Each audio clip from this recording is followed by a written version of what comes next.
Alrighty, good morning, and we are gonna take a nice little tour of my hometown from when I grew up. And I guess best place to start is where this house right here. This is my parents' house. I'll zoom it out a little bit. Hope you can. Sun's. Oh, I'm gonna have to get in the shade here. Okay, so this is my parents' house. It's actually built by my grandfather, and I'll drive around it. Drive around front so you can get an idea. It's very quaint. It's a heck of a lot different than when from when I grew up.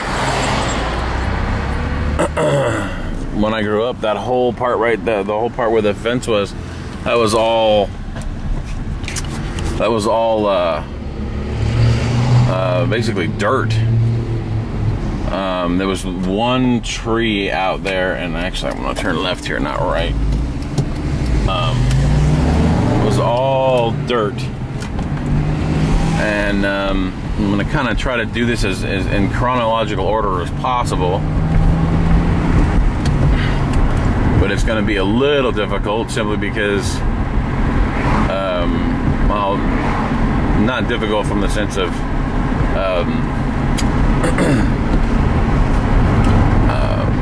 not difficult in the sense of doing it in chronological order, but just because where I have to drive to get to certain places, you know, I lived here, lived there, lived here, etc. Did things, went to schools. So, just a quick note. This is called Oak Valley Parkway, and right here is a Walgreens and a Stater Brothers. But when I was growing up here, there was a this whole thing was a very old school. It was a very old school grocery store called Alpha Beta, which ultimately became Ralph's, and that's where I worked when I was in high school. So, which is interesting story there. I had when I was a senior in high school, I had we only had 6 periods, and 5th period I had work experience, and 6th period I had home period. And work experience was fun because I only had to go once a week, and it was on Thursdays. And so essentially, my senior year, I only had the first 4. I was out of school at lunch. And work experience, the whole thing behind work experience was that you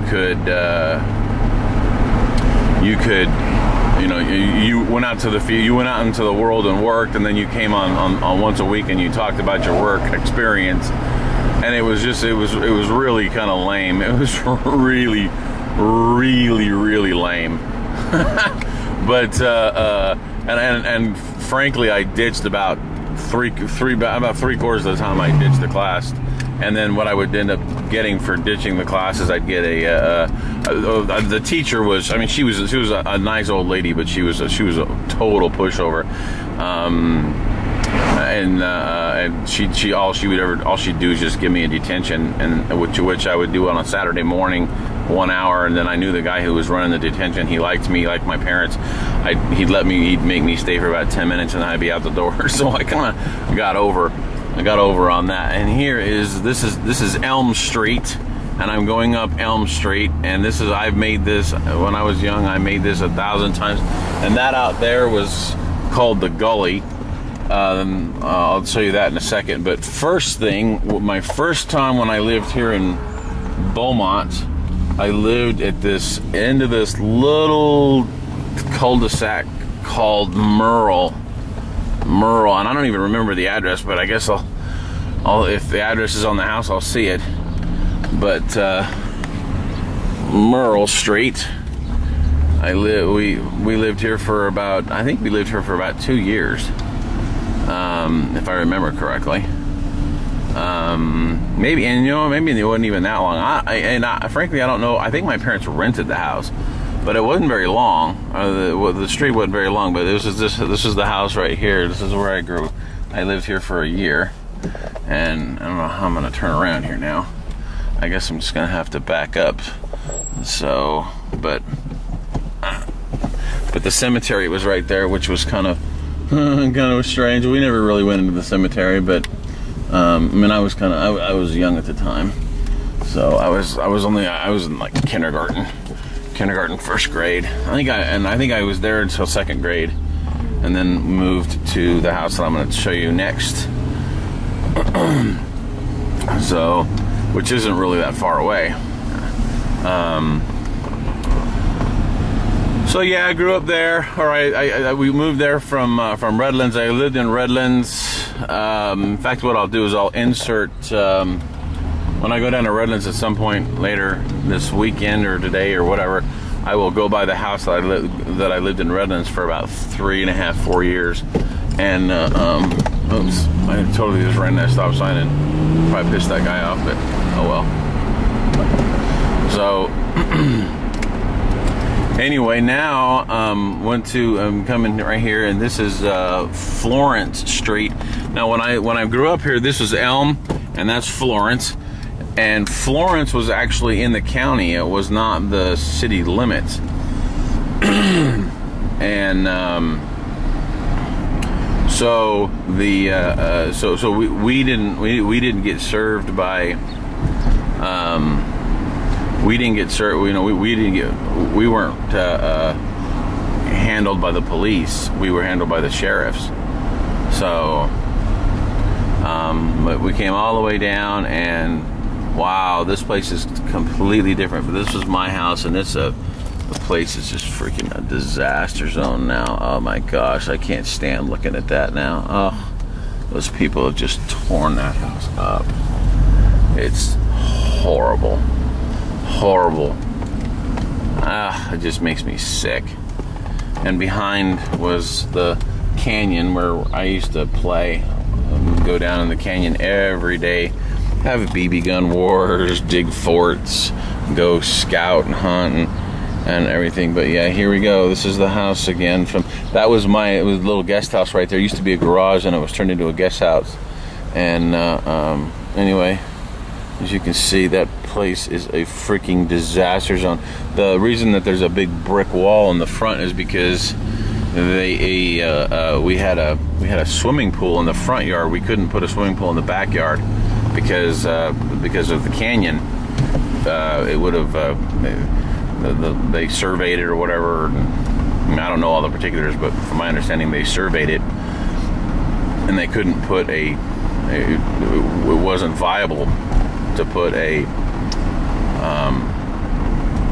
swimming pool in the front yard or in the backyard, so we had to do it in the front, which kind of made us unique because nobody puts swimming pools in their front yard. Everybody puts them in their backyard. So, and another really cool thing was we had on the swimming pool. It was so close to the house, we used to get on top of the house and use the house as a high dive into the deep area. We'd jump off the house into the swimming pool. It was a lot of fun. So anyway, so now we're back on Elm Street, and I'm going to take. And this is 12th Street, going back down there. That's where my grandparents at the time lived, where my parents live now. And actually, in the house that my parents live now, I lived there also. From about I want to say mid '06 to probably late '08. I'm gonna say like October, November-ish of '08. I lived there.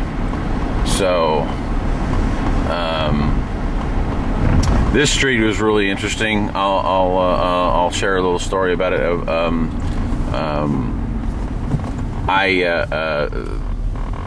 There was I was at the time I think I was a senior in high school, and I was driving a buddy of mine home who lived across the tracks, and when I was coming back, my alternator was going out. I could see my lights were dimming and I was losing power. So I just started hauling butt. I didn't want to take a chance. Pause that story for a second and tell you that this right here, this was a school. I don't know. I don't think it's a school anymore. If it is, it's kind of like a rec facility or like a special ed facility. But those buildings right there didn't exist. That was all just a big playground. And this room right here, that was where I went to kindergarten, first grade. I shouldn't say all of kindergarten, because I went to kindergarten in I went to most of kindergarten in Redlands, a place called Crafton School. Yeah, so Wellwood Center. I don't know if it's a school anymore, but yeah, there it is. And that was my first school in Beaumont. Then so anyway, the street that I was just on, what happened, I was just to finish that story, I was driving up, oh, and here's the one other real quick thing is before I continue. Here's the Beaumont Library. It's not a bad library. They've really done a lot of improvements on it.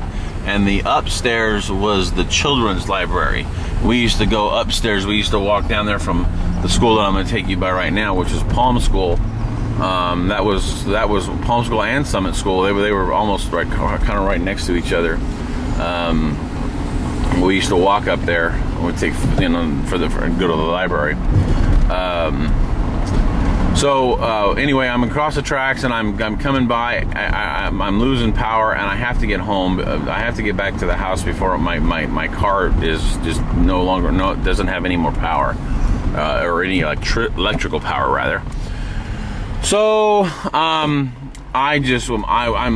really driving fast, and I drive right, and it just so happened that the police station was right there, right past where I was driving, and I flew by, and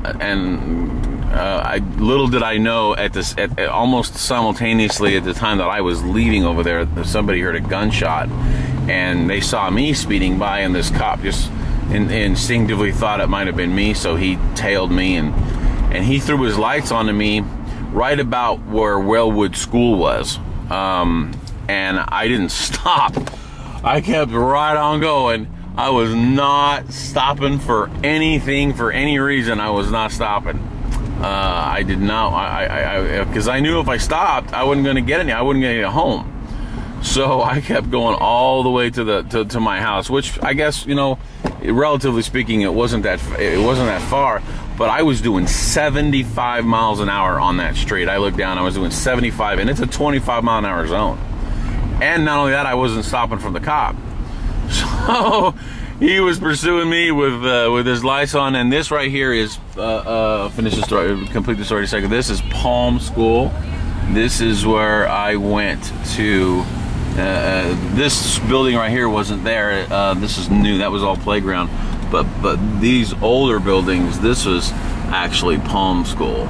The rooms that I was in were a little bit further in. I don't think you can't see them from the street. But this is Palm School. So, and it is substantially different from when I was growing up. And then this right here, this area right here, was all field. This was all playground, and then there was like a big kickball field and all kinds of stuff where we used to go out and basically the Summit School was like that field was right. I'll show you where Summit School was. This is the police station now. They built the police station there, and it's freaking way bigger. And here's the fire station. Let me show you Summit School, and then I'll finish my story about the police on the way to the junior high and high school. And I don't think I can go down this street because they've got it blocked off. Yeah, they've got that place cordoned